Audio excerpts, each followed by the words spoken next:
Hey everybody, it's Jason Blaha here, and it's going to be one of those rare events where I upload a video the same day I made it, and we're not even going to do breakfast. I already did a breakfast chats today, so let's talk about this charity meet that I did.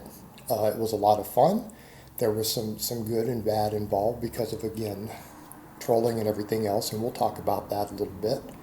But it was a charity event, and it was my chance to get out in public, do a lift in public again, while actually doing something good to help other people. Okay, and that was the important part for me.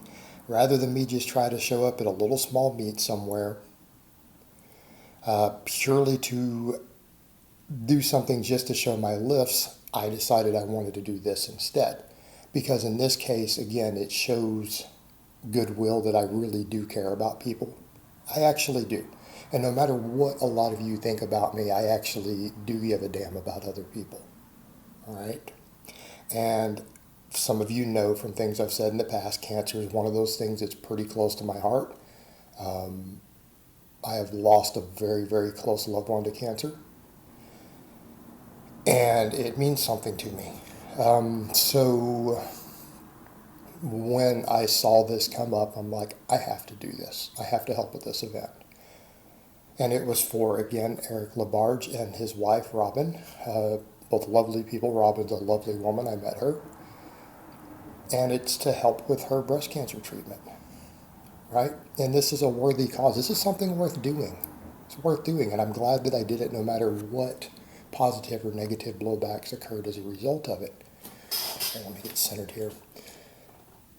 So we'll get to the aftermath in a bit. But the thing is, I was very careful about not announcing this really going in. Why? Because most of you who follow my channel, you know that large amounts of trolls really and truly do obsess over me. They stalk me. They bring up things from the past. They try to pretend that things I did many, many, many years ago that I haven't tried really hard to make up for them. They like to pretend that I haven't.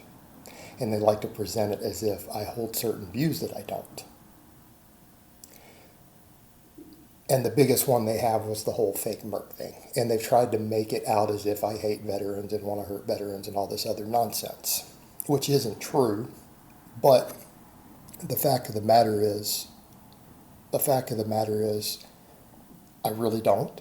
I never did. And I've worked pretty hard to try to undo that. I've apologized in the past. In fact, that last big apology video I made, I had more than one veteran who is YouTubers who have their own channels contact me over that. And again, they appreciated me actually clarifying all that and apologizing. But not everyone is aware that I've done that. Not everyone's aware I've tried to help and give to veteran charities. I've tried to do things to make up for my stupid ass words. I've tried pretty hard, and I'm going to have to keep doing that. I'm aware that's going to it'll probably take me a decade. It'll probably take me 10 years, and that's okay. Figure if I don't have it done in 10 years, it's not going to happen. So I think that's a good milestone. I think at 10 years, I can have cleared it all up. We're not that far away. We're a few years from that at this point. So the thing is, he and I talked about it. Trolls tried to get to him. And by the way, I don't want to thank that idiot troll who contacted him because you gave me a great opportunity for some reconciliation. You gave me an opportunity to take someone like him who's a good guy, very well respected in the lifting world. Phenomenal bencher. The guy benches over 500 pounds raw in his 40s. Like, he's a beast. Dude's a legit beast. Gave me an opportunity to make things right with a guy like that over all this nonsense online, right? And to do it in public. And I will link it down below. There's an apology thread. I screenshot. He's told me we'll go public with this. And because I apologized to him for all of it, because they contacted him and he wasn't aware that of the full history of it. Only what people were up there that people have put up about it. And he accepted my apology, went public, and he had words to say down below with some of it too. Okay, so it's all there in public now. Again, a perfect example of me having an opportunity to explain to a serious lifter who is a veteran the situation. I didn't make any excuses. We could point out a lot of this has been blown out of proportion. A lot of it has been remixed, taken out of context. But that's besides the point. I still said and did stupid things, which I am actually truly sorry for. I'm actually truly sorry for that. And it's come at a pretty heavy price. So, gave me an opportunity to apologize in public and him to accept the apology and people to realize I've actually been pretty sincere about that. It's not bullshit. And, again, actions, helping an actual charity versus people's words on the internet versus my words on the internet. I mean, your actions speak louder than words. All right, the lifting itself. All the people who said I've been lifting fake plates, first of all, let's be very, very clear.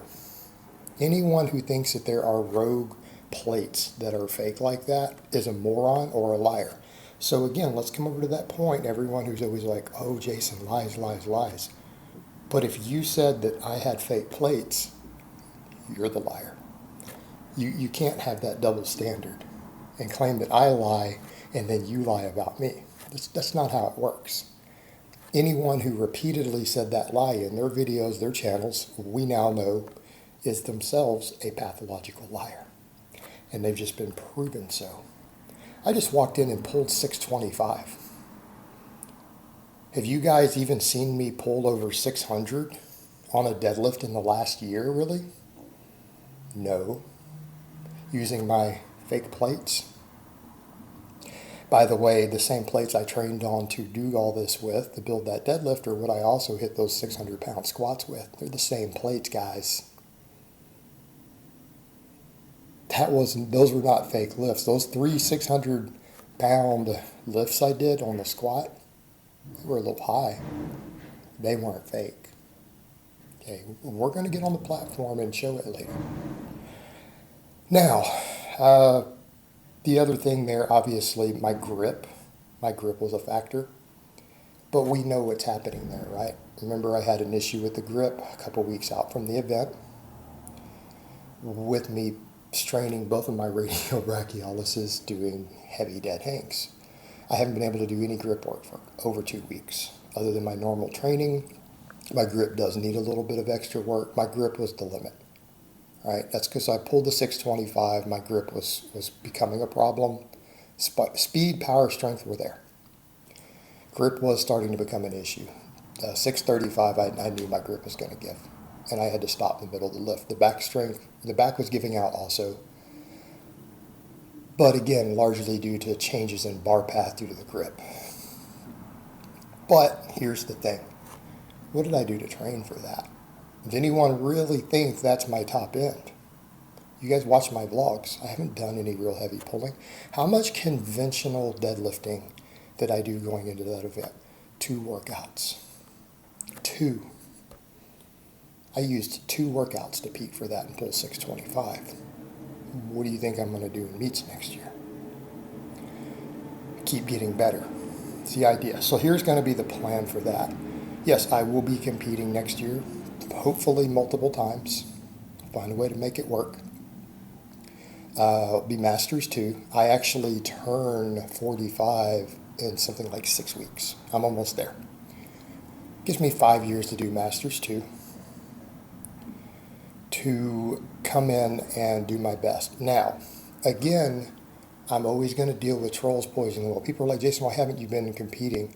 Because I've had problems with trolls actually going out of their way to try to get me blocked from venues.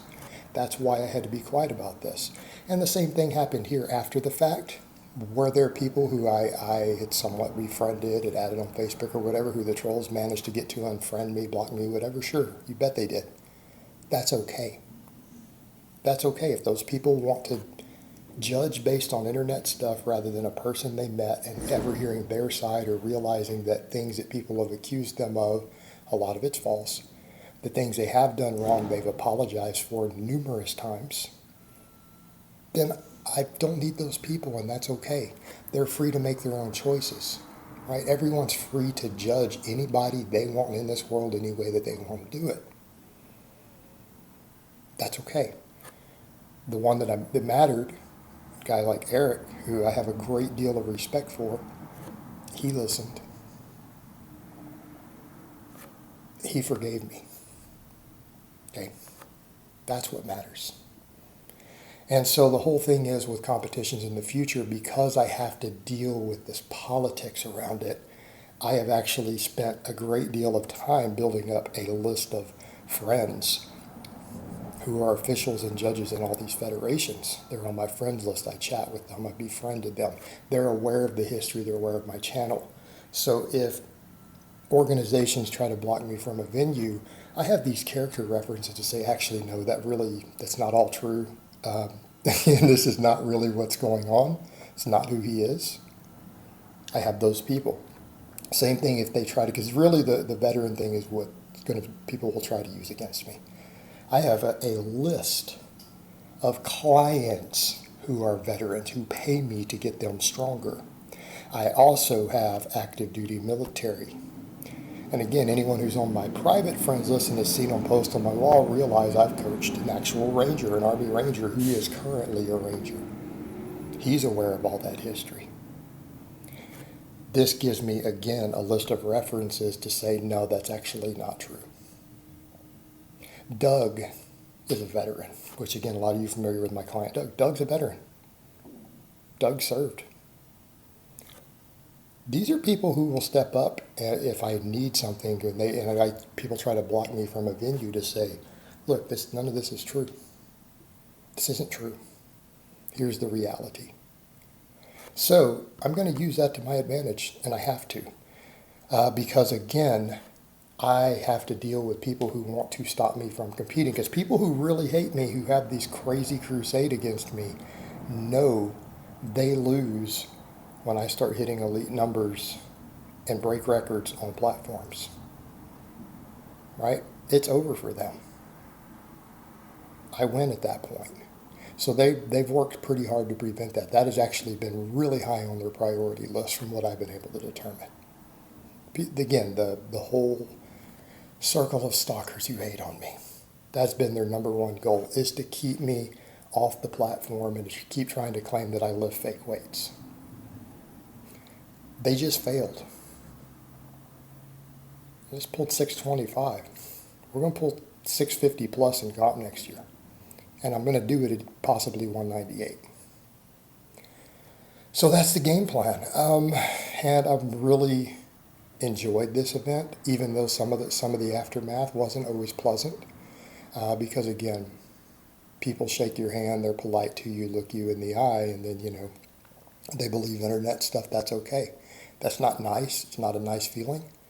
But I came out of this with a very positive event, and it's a win overall. I'm happy with what I pulled. I'm happy that I was able to help some good people. And at the end of the day, that's what matters, right? That's what matters. Doing your best and trying to be a good person. That's pretty much everything in life. All right, guys, but that's really all I have to say on that today. I hope it's been informative, and I will talk to you guys next time.